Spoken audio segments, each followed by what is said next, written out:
Okay, that felt a bit off, dang it. Sadly, I don't think that feeling is going anywhere. Metroid Prime 4 finally arrived last December, and I've had the last couple months to really think about my thoughts on the game. I waited 8 years for this game, and well, Metroid has gotten some stellar releases in the meantime, such as Metroid Dread and the rather decent Samus Returns. I love Metroid Prime 1 and 2. I love the combat system of the Prime games and the extra depth exploration in 3D can bring. Now only the 1.0 release of the first Prime game has that sequence break I love from the 2D games, but often that doesn't matter as I enjoy all the other elements of the Prime trilogy so much I can still have a good time with Prime 2 or 3, or even the re-releases of Prime 1 without the sequence breaking. As I covered in my Metroid reviews, I'll put in a cog up top. Though Metroid Prime 4 hasn't had the best reception here at release, as you probably already know, if you're a fan of the series. And well, my opinions are mixed too. So let's get into it, shall we? Metroid Prime 4 was announced all the way back in 2017, the launch year of the Nintendo Switch. Sadly, all we got was a logo though, as things were probably far too early in development to show anything off. I don't think Nintendo learned their lesson from Zelda Wii U and how long that took to eventually release its Breath of the Wild at the end of the Wii U's life. But the exact same thing happened with Prime 4 as it has released on both Nintendo Switch 1 and 2. I was super fucking hyped during the original announcement still, as by then I was honestly not expecting to get another Prime game for a while, if ever, as Retro Studios was too busy with Donkey Kong. I was making some YouTube videos by then, and the ones I'm talking about specifically right now are lost to the sands of time. And then, before every E3, I would hope for a new 2D Metroid game, and while we did get Federation Force the year before, yeah, I was disappointed, and honestly, I still haven't played the game. That's why I forgot to cover it last year in my Metroid Prime retrospective. I don't have friends into Metroid, so a 4-player co-op shooter with a Metroid coat of paint wasn't an easy sell to me, especially whenever I was a broke middle schooler who had to be picky with the games he got. There would be no news on Prime 4 for years though, as it would end up being the rumor mill's favorite toy, as throughout the years there were constant mentions of the project either being cancelled or the occasional rumor of upcoming news for a Nintendo Direct or whatever. Eventually though, we'd get an update as Nintendo would tell us development had to restart. The game originally was being developed by Bandai Namco, and when Nintendo was unhappy with their progress, they gave the game back to Retro Studios, who couldn't get any projects off the ground since the release of Donkey Kong Country Tropical Freeze back in 2014. Little did we know this was not a total reset of development, as Retro Studios has come out to say that they were handed concepts of what Namco was working on, and had to build off of that. Also, giving the game over to a studio who was accomplishing fuck all in terms of development was in hindsight a terrible idea for a game already going through development hell. In the meantime, we would get Metroid Prime Remastered to hold us over and test Retro Studios' new tools for making the 4th installment, but things were still silent for a while. It wasn't until the final Switch 1 Direct that we finally got a teaser, and fuck me, this game looked so good. After Switch 2 reveal, we get confirmation that the game would get a Switch 2 edition, and things went silent again.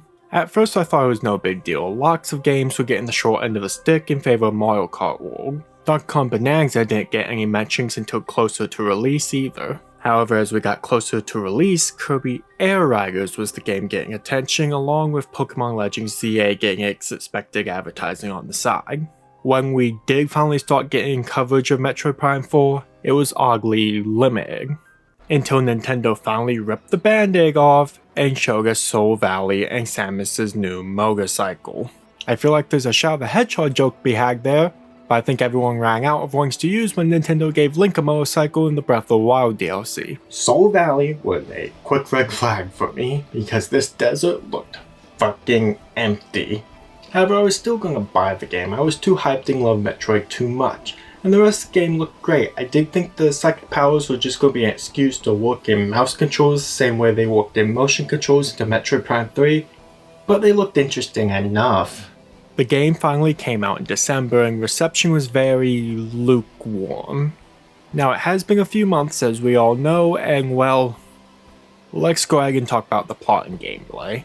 The game doesn't just follow up on the teaser at the end of Metroid Prime 3, as it turns out at the end of Metroid Prime Federation Force, Sylix managed to get a hold of a Metroid. Samus is hired by the Federation to quickly help them on planet Tagamar where space pirates are attacking a Federation base. She promptly arrives where she runs into Sylix, who also has 2 Metroids with him. Okay, this is a point I have to bitch about. The devs were awesome enough to include this detail. Sylix had the space pirates clone the Metroid he stole, right? But the space pirates didn't figure out how to do that until the end of Super Metroid, which this game takes place before. In Metroid and Super Metroid, you can run into Metroids, the failed clones they made, and they distinctly only have one of the orb things inside of them instead of the 3 Metroids usually have. However, if you scan the bosses, it doesn't say they fused with Metroids, it says Metroids. Which, haha, Metroid fusion, but did they seriously just forget, or did they purposely get this wrong for the sake of a Metroid fusion pun? And yeah, that's a new aspect of this game. The Metroids are somehow capable of fusing with bosses now, creating giant ass weak points on them. I also hope you weren't expecting to see any Metroids or even Metroids beyond this point, because outside of the Metroid fusions for bosses, they don't appear at fucking all. After Samus beats the tutorial boss, her and Sylix try an aura farm with Sylix firing at Samus, missing, and promptly gets his ass embarrassed. He's clearly trying to do the Dark Samus thing, but then he got his order mixed up as Dark Samus always shot first, then did her threatening stare after. This commotion causes this artifact to go off, teleporting Samus to an unknown planet. Listen here, you tell me where it is right now, or your shitty game kicks it. This planet is known as Vuros, and rather quickly the Lamorn, the former inhabitants of this planet, deem Samus the chosen one and ask for her help. She is tasked with gathering the 5 master teleport keys so that she can take the memory fruit that contains all the history of the Lamorn to a new planet so that they can start anew. Meanwhile, Sylix just fucks off. Yeah, despite Sylix being teased for fucking 18 years as the new big bag, he is suddenly dropped here in favor of this new stupid ass plot with the Lamorn, and yes, I'm gonna jump the gun on that, the Lamorn suck. After the prologue, there are no space pirates, no Metroids, and no Metroids. Oh, Sylix does show up, acting as this game's Dark Samus, as he does occasionally show up for boss fights and even destroys a bridge like Dark Samus did in Prime 2. Now I think that's plenty in terms of fighting and dealing with him, especially because he does serve as the final boss, but the rest of the game's plot has nothing to do with him or the space pirates, and this is a major cause of blue balling still. Sylix acting as a Dark Samus replacement is not the only case of this game's story lifting elements from past games either. The Metroid's fusion with bosses is basically a phase-on replacement, as the bosses are all creatures that were meant to give Samus the teleporter keys if you read scan logs. But because of the fusion, they have been corrupted and have turned evil, explaining why you have to fight them. This is also in a game that already has another phase-on replacement in green energy. You see, the Lamorn are extinct because they fucked with this green energy, and just like Phazon, it mutated them into these mindless creatures called Grievers that you fight throughout the game. And oh boy, do you fight them a lot.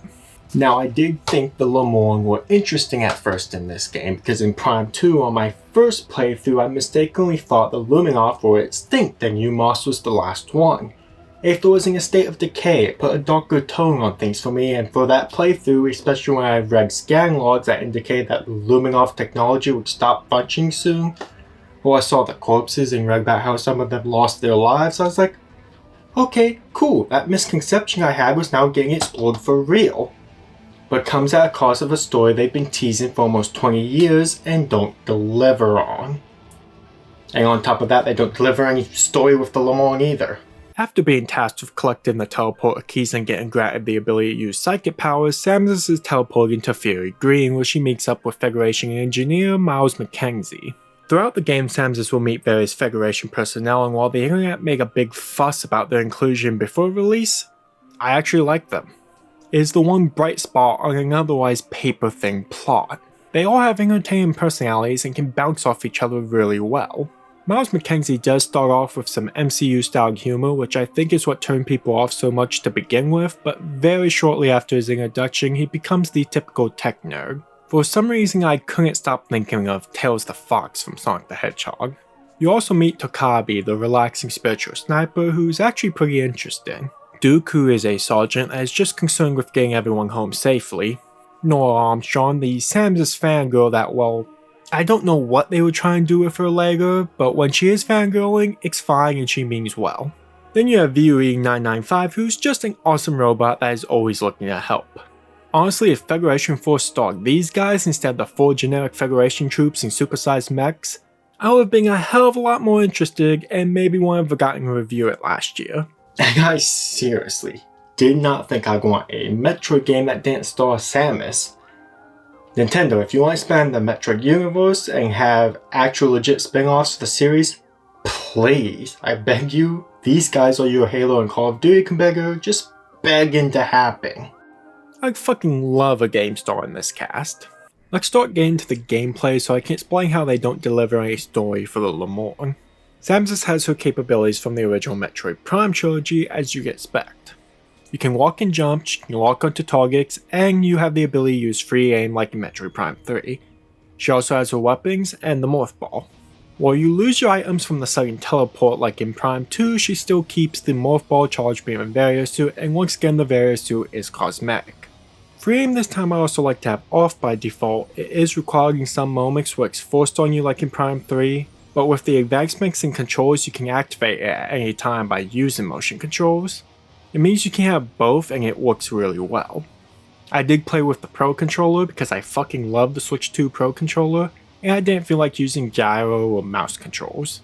This is by far the best Samus has controlled in 3D, and while there are some minor issues I'll talk about in a minute, this is the smoothest it has ever been to walk around, use the Morph Ball, do platforming, and activate things. Scanning is also back, and Jesus, what do they do to you? Scanning works fine even when it gets upgraded to Psychic Visor. They didn't mess up the actual action of it, but fuck me, there's nothing to scan in this game. You have enemies as you would expect, and you can scan things in puzzles for your typical hints, but when it comes to logs to read, there are so few. There are some logs scattered for lore entries like in the previous games, but outside of those, all of the logs of flavor text are absent. About 90% of the terminals in this game have nothing to read. It makes Vuros extremely empty feeling to anyone who enjoyed reading scans in the original trilogy. I felt this most in the lab of the Ice Belt where all the terminals are shut off when you first enter the area, but when you turn things back on, all the terminals had their data corrupted. I actually lost my shit at this because this is when it hit me that this game had nothing worth scanning. Even the few lore entries you do find are often explained to you via cutscenes not too long after, so it's not even worth it to read those. When it comes to items a lot returned from the original trilogy, though pretty much all of your psychic powers will come from them being tacked on to existing upgrades. Exceptions include the Psychic Glove, which lets you interact with psychic puzzles such as grabbing orbs to move around or moving switches with Samus's mind, and the Control Beam, which is basically a remote control bagger aim from the Batman Arkham games. With return items you got the missiles acting like you would expect, Psychic Bombs, which are Morph Ball bombs but you can create psychic orbs with them, Psychic Books, which are the amazing space jump with the ability to jump on psychic platforms you'd fall through otherwise, the Psychic Lasso for the Grapple Beam, which you no longer have to deal with the clunky nunchuck to use, the Psychic Grapple, which just lets you grapple beam onto floating psychic points, the Psychic Boost Ball, which lets you ride on these invisible tracks, the Psychic Spider Ball, which lets you spider ball on different invisible tracks, as well as Slingshot with the Morph Ball. The latter is an addition I quite like. Then finally the Psychic Power Bomb, which is just power bombs, but you can throw them now using the Psychic Glove. Really, these psychic bonus abilities get pretty boring pretty fast. They don't make up for all the abilities missing in this game either. The Screw Attack is missing from a mainline Metroid game for the first time since the original Metroid Prime. Secret missiles don't return from Metroid Prime 2 and 3, nor do they include Drag Storm missiles to replace them. There are no additional visors, the closest we get to replacing them is using the Scan Visor's Psychic upgrade to make invisible psychic platforms appear for the Psychic Books. Beam combos also for the most part don't return. The Super Missile does finally come back, which I'm happy because Hyper Missiles sucked in Metroid Prime 3, but this isn't a beam combo, instead you charge your missiles themselves to fire them. Which is good enough, I still like that over the 2D Metroid options for Super Missiles. The classic beam weapons return, except no they don't. Throughout the game you will find elemental chips and can have models give you new beam types. This includes the Ice Shot, the Fire Shot, and the Electric Shot. These are almost the Ice Beam, Plasma Beam, and Wave Beam, but they all just feel a bit off. First, they don't stack like in Prime 3, instead you equip them like the first 2 Prime games. Except you equip them to replace your missiles, a decision I fucking hate. This is because combos such as freezing an enemy and hitting them with a missile right after makes my hands into goddamn pretzels now. Not to mention... The fuck is this, Robert? That is right, just like in Metroid Prime 2, these weapons have an ammo count. I would say I guess that makes them more like the Dark Beam, Light Beam, and Annihilator Beam, but this ammo system is different. In fact, it is the universal ammo system for Metroid Prime hunters. All 3 beam weapons take from the single pool, and all ammo expansions add to the single pool. It works fine, but why have ammo at all with a system like this? Prime 2 at least was trying to add an element of resource management and balancing your ammo between the Dark Beam and Light Beam. I guess I can be happy that they give you so much ammo that it almost makes the system mute, but I wouldn't call that a positive. Another aspect I hate about this take on beam weapons are the upgrades. You can't charge these weapons at first, and each shot's charge variant is an upgrade you have to find first. Then there's a second upgrade that is the supercharged shot, and it is comparable to the beam combos of Prime 1 and 2, but for what little I got to use them after finding them, I don't know, I think the Prime 2 beam combos may actually be better, and if you don't recall or haven't watched that video, I thought the beam combos were pretty dull in that game compared to Prime 1. Suks also decided to take the Metroid Prime 2 and 3 route just to move on to that. You have the Vario suit at first, which just looks off once the purple gem is put on it and the visor turns purple, but once you enter the Vault Forge you get the Viola suit, and it looks pretty nice, but the suit does nothing but give you permission to ride the bike. Is there any suit in the series that is that useless in terms of ability? Why do I need the suit to ride the bike? Can the bike not be an upgrade on its own? Like, so stupid. Much like the Gravity Booster and Hazard Shield in the last 2 games, the only mid-game upgrade the Viola suit gets is the Icy add-on, which slightly alters the suit's look to an overall better design, but it also doesn't give the suit itself any additional abilities, instead it just lets the Viola hover over lava pits. In terms of the areas you explore, you have the Jungle of Fury Green, the awesome factory of Vault Forge, the icy labs of the Ice Belt, the hot tunnels of Flare Pool, then finally the caverns of the Great Mines. These areas all look great, and exploring them at the very least is the best part of the game. Vault Forge and the Ice Belt has to be 2 of my favorite areas in the game. The Vault Forge is an area that I rank up there with Metroid Prime 2's Sanctuary Fortress in terms of just being awesome. At least visually, as Prime 4 doesn't have the puzzles and boss variety of Prime 2. The Ice Belt, while I was upset about the lack of scan logs, I'm not gonna let that drag down the fact that I found exploring the area, fighting the Grievers, and solving the couple puzzles the area did have quite a lot of fun. This game does benefit from not having any dull areas visually, and none of them have any nagging flaws to bring down the experience. Though that being said, there is one flaw that they all share, and that's the fact that these are hardly areas at all. These are borderline levels. Fury Green is just some boxes away from being a Crash Bandicoot stage, and some areas like the Great Mines railroad you through them. It didn't hinder my enjoyment of them, but if you're someone who would be bothered by that, well, I'm sorry to say it, but it's pretty obvious how linear these areas are. In fact, at some points it felt more like I was playing Samus in a Halo game than a true Metroid game. That is not a knock on this game's quality, the world is polished, but it is a knock on the overall design choices. There's nothing bad about a more linear game, people fucking love Halo. But Metroid is meant to be about either the sprawling worlds or tough challenges that require your abilities. I'm hating writing the script because, well, none of this is necessarily bad, it's just not what defines Metroid. There's nothing inherently wrong with anything I've complained about for this game.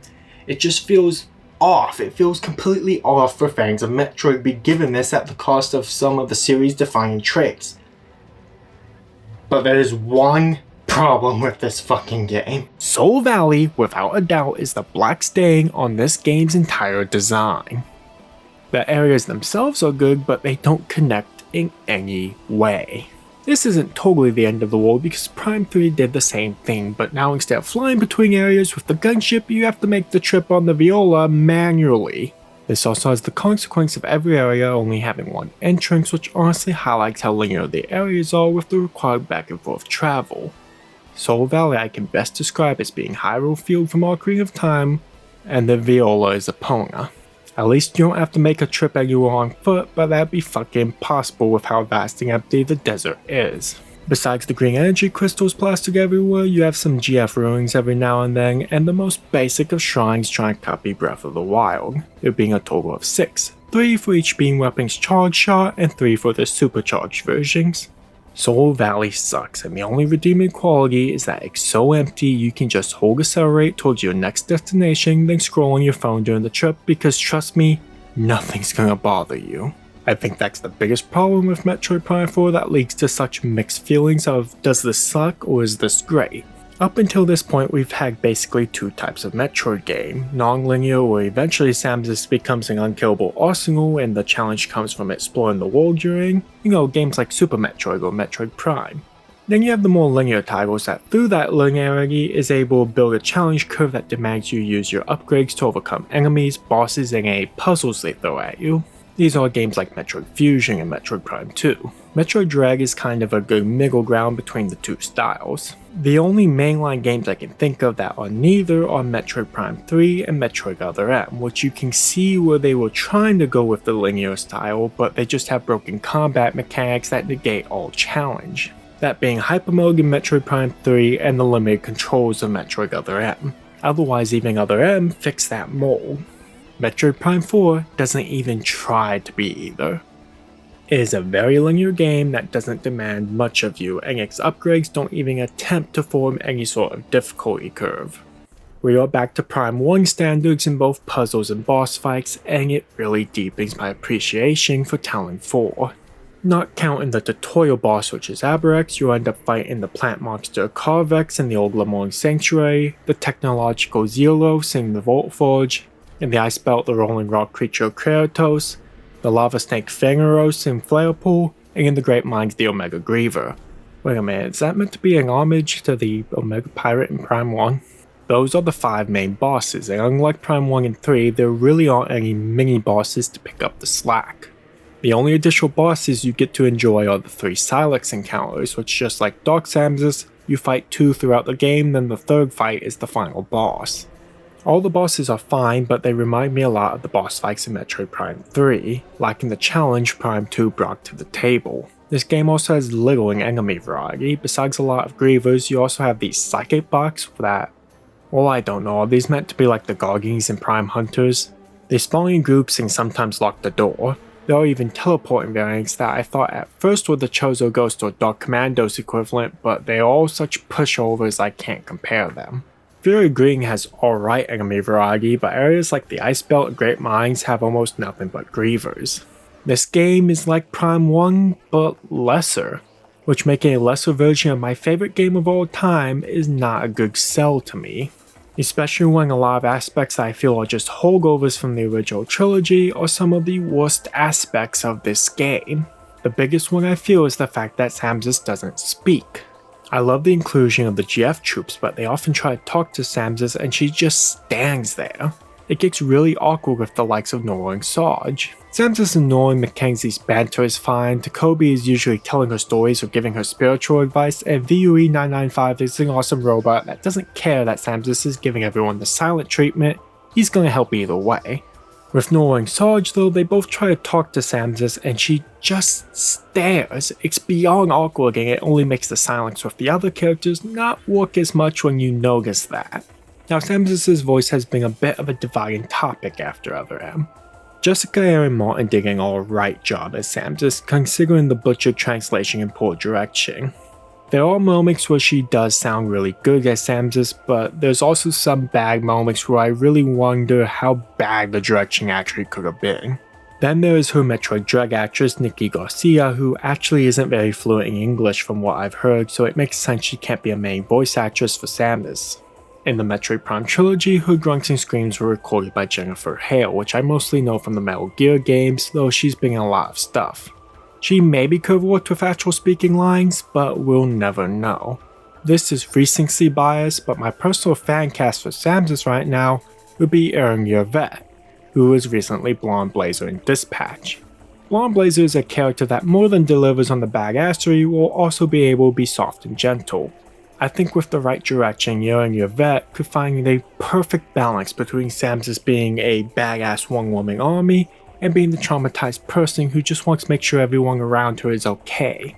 I did just finish making the Dispatch review at the time of writing this, but before getting to writing this, I found out that Samus is not voiced by Jennifer Hale in Prime 4, her grunts and screams are done by fucking Erin Yervet. She's Samus's current voice actress. Nintendo, give her some fucking speaking lines. What are you doing?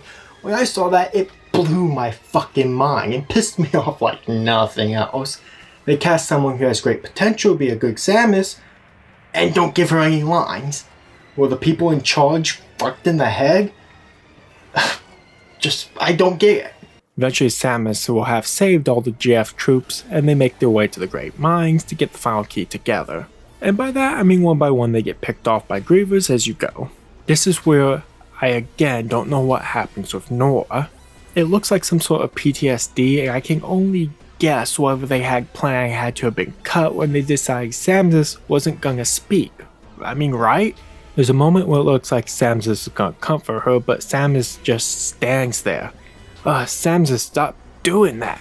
Samus is a tragic character, we know this. The other end mean we have to ignore that too? The Wrigley scene does make sense if you consider Wrigley died in Super Metroid and Samus is basically seeing a ghost come to life. Was Samus meant to connect with Armstrong and help her with whatever's going on here, but that had to be cut because Samus isn't allowed to have her trauma anymore? Who knows? We just move on with the story, which after Samus defeats the Omega Griever, it's shown that everyone survived just fine. From here to the end game where you need the green energy crystals from Soul Valley to finish powering the Lemur's memory fruit. Yes, these are this game's chosen artifacts. You can collect plenty of green crystals throughout the game, but the last few clusters will require power bombs, which is one of the last items you get. Once you do, Samus gets the Legacy suit, which is literally just an OSHA compliant light suit. Visually boring really, and from what I know provides you with nothing just like the Viola variants. However, you can't enter Chrono Tower to use the teleporter keys because of a force field, so now you have to rebuild a Federation mech to break through. These mech parks are scattered across Soul Valley except for one that is randomly in Flare Pool. And goddamn, paired with the green energy crystals, these are like the Sky Temple keys and Chozo artifacts in the same fucking game. You can't collect any mech parks until the end game. From there you just go up to them and get them, and then you teleport them back to base. It's still an endgame fetch quest that drags the game's pace to a fucking halt. How did they fuck this up so bad? The energy cells in Prime 3 set the blueprint. They regressed so hard with this. Once you gather everything, everyone makes their way to the outside of Chrono Tower, and you lose the mech too as it only gets used in a cutscene. That is so lame. The gang enters Chrono Tower after the mech is destroyed, only to encounter Silex, who is in this heal pod the entire game. And while he was in there, he was controlling everything with psychic powers. Silex at very least is the best boss fight in the game. The GF troops help you with this first phase where he uses nano machines. Nano machines, son! No longer if you scan him, it straight says he's using nanotechnology. These nano machines allow him to make tentacles, shields, and so on. Once you defeat it, he then uses a rift and... Does anyone else get this uncanny feeling for the second phase? I feel like I should be controlling Crash Bandicoot in a jetpack through this vortex, not controlling Samus flying around shooting at Silex. The final phase takes place on the other side of the rifting space, and this is like the other Silex fights, but I also like those fights, they were good, so this is still fun. Also be careful because this asshole can take your energy tanks. If you don't get them back in time, you lose it, and guess what, that's a tick off your completion percentage. So if you want 100%, you better reset the game if that happens. Once you defeat Silex, Samus is able to activate the Master Teleporter, however Silex is actually not defeated as he reappears. The GF troops hold him down long enough for Samus to escape, then she plants the memory fruit on this planet she teleports to, hanging Takobi's spiritual charm on it, and the game ends? The fuck? This is one hell of a cliffhanger to end the game on. It took 20 years to get this game and they really leave all those loose threads for a Prime 5? I mean, I hope we get a Prime 5, but none of the other games had their cliffhangers be at the end of the game. They were post-game 100% rewards. In this game, you instead get Salix's backstory as 100% reward, assuming you also got 100% logbook scans, which is bullshit. That is not a requirement in the original trilogy, and now suddenly it is. This game also has a lot of one-time scans, and it's just a major pain in the ass. Thankfully, the Salix amiibo can also be used to unlock the cutscene. The backstory also is nothing special. Salix was once a Federation trooper himself. He leads a squad toward a space pirate weapon, is told to back off, ignores the order with intent to steal the weapon, and everyone dies to said weapon. He then blames Samsus, who shows up to clean the mess he made. Am I missing something? If Samsus came in to save the day while he was trying to steal the weapon, I could maybe see how he blames his own mistakes on her for interfering. But what this cutscene shows, she shows up for the aftermath. Salix fucked up on his own, and it just doesn't make sense for him to blame Samsus for any of it. If they were going to do the Le Mans storyline, I think they should have at least made Salix the chosen one. Let me explain. First, Salix attacked Tangamar just to help the space pirates. He didn't even expect Samsus to be there. Imagine if the artifact was meant to bring Salix to Veros and the Le Mans give him psychic powers. Then, Salix, being a power-hungry dick, rejects to help the Le Mans and begins to use the technology as part of his revenge quest to beat Samsus and the Federation troopers. This would actually explain why he has psychic control over all this stuff a lot better than him being a heel pog in Chrono Tower.